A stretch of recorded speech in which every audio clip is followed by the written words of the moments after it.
السلام علیکم ورحمۃ اللہ وبرکاتہ۔ جیسا کہ ہم سب کو معلوم ہے کہ پڑھے لکھے اور ان پڑھ میں زمین و آسمان کا فرق ہوتا ہے، عالم اور جاہل ایک نہیں ہو سکتا۔ ہمارے یہاں مدرسے اور مکتب کے اکثر و بیشتر ذمہ داران جاہل ہوتے ہیں اور وہ اپنے اساتذہ کی سختی کے ساتھ پیش آتے ہیں، ہم سب کو معلوم ہے، کیونکہ وہ جاہل ہیں۔ ذمہ دار تو ہیں، ناظم تو بن گئے، سیکریٹری تو بن گئے، لیکن دین سے محروم ہیں۔ دینی تعلیمات سے محروم ہونے کی وجہ سے اپنے مدرسے کے اساتذہ کے ساتھ کس طرح سے برتاؤ کرتے ہیں، کس طرح سے سختی سے پیش آتے ہیں، ہم سب کو معلوم ہے۔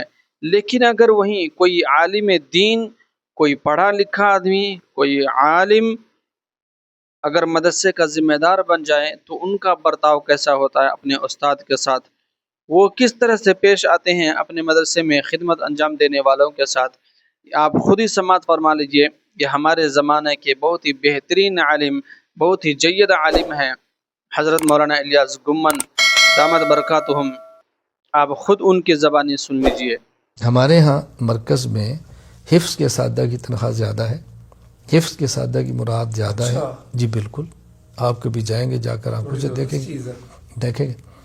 ہمارے ہاں میں نے پہلے آپ سے کہا نا کہ میں چونکہ تبصرہ نہیں کرتا، میرا مزاج ہے، آپ کبھی ہمارے مرکز کے کسی استاد سے پوچھ لیں، جس طرح مرکز میں میری بات مانی جاتی ہے اسی طرح مرکز میں ہر استاذ کی بات دفتر مانی جاتی ہے۔ حفظ کا استاد ہو، اس کے 50 مہمان آ جائیں، اس نے دفتر پرچی لکھنی ہے کہ میرے 50 مہمان ہیں، ان کا کھانا چاہیے، دفتر انکار نہیں کر سکتا۔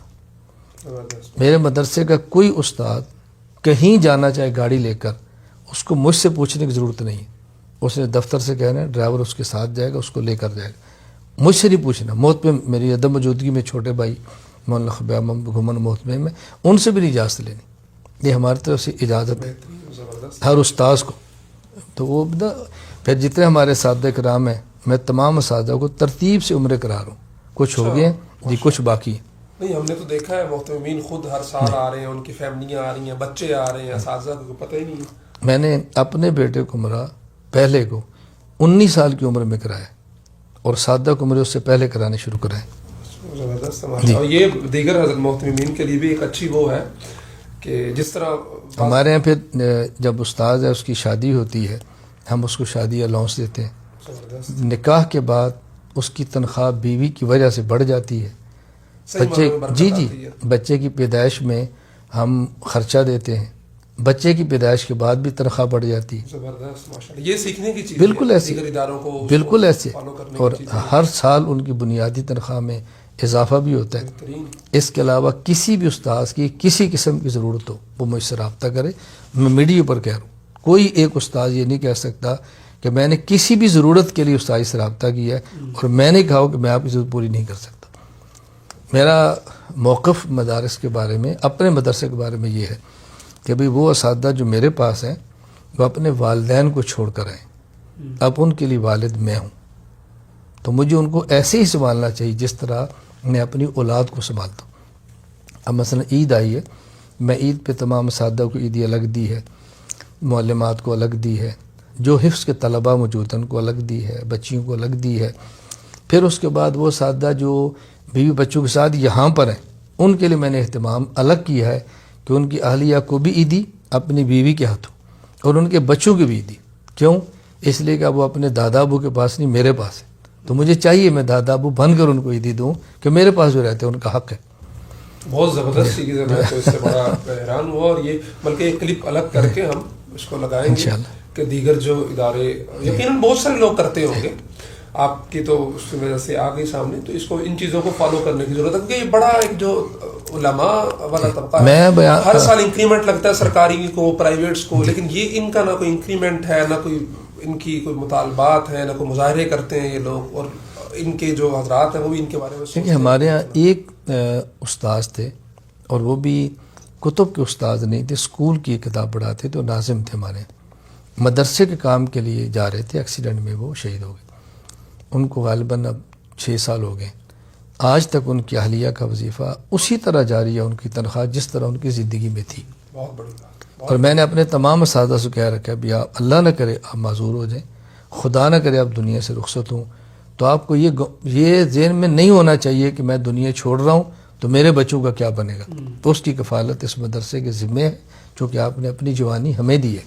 ہمارے یہاں تو ہوتا ہی ہے کہ وہ استاد فوت ہو جاتے تو 5ویں دن جی نہیں، سوال ہی پیدا نہیں ہوتا. بہت اچھی ترتیب، جی سوال ہی پیدا نہیں.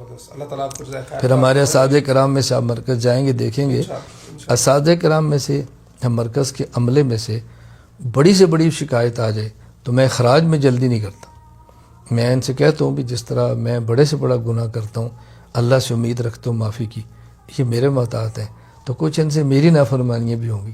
تو اس کا معنی ہی نہیں کہ آپ نے میری نافرمانی کی تو نکل جاؤ، ایسا نہیں ہوتا، ایسا نہیں ہوتا. یہ ہماری ذمہ داری ہے کہ ہم خیال کریں. تو الحمدللہ اساتذہ کا طلبہ کا جتنے ہمارے یہاں طلبہ آتے ہیں آپ کسی طالب علم سے پوچھیں. میں اساتذہ سے کہہ دیتا ہوں کہ ہم جو سالانہ اجتماعات میں یہ بات کہتے ہیں کہ یہ طالب علم اللہ کے رسول صلی اللہ علیہ وسلم کا مہمان ہے، یہ ہم نے کیوں کہا ہے؟ لوگوں سے چندہ لینے کے لیے یا واقعتاً مہمان سمجھائے؟ اگر واقعتاً مہمان سمجھائے تو پھر میرے مہمان کی میری عدم موجودگی میں عزت ہوتی ہے، طالب علم کے مہمان کی عزت کیوں نہیں ہوتی؟ طالب علم کا خیال کیوں نہیں رکھا جاتا؟ اور میں پہلے دن جب ہمارے سالانہ یعنی تعلیم شروع ہوتی ہے تو تمام اساتذہ کرام کو خوشبو، تسبیح، ایک ٹوپی، زیتون کی تازہ مسواک اور اس کے ساتھ کوشش میں کر تو ہر سال زعفران بھی آپ کا پہلا ہدیہ ہے. اور ساتھ ہی میری طرف سے آپ کو اعلان ہے کہ آپ کے 100 مہمان بھی ہیں تو آپ کے نہیں ہوں گے، وہ میرے مہمان ہوں گے. مہمانوں کے بارے میں آپ نے خیال نہیں رکھنا کہ ہماری تنخواہ اتنی مہمان کا کیا بنے گا، وہ میرے مہمان ہیں. آپ نے دفتر اطلاع کرنی ہے، اگر دفتر آپ کے مہمان کو نہ سنبھالے تو مجھے پھر آپ نے میسج کرنا ہے کہ استاد جی مہمان کو دفتر نے خیال نہیں کیا. تو ہماری ذمہ داری ہے. تو بہت اعلیٰ ترتیب.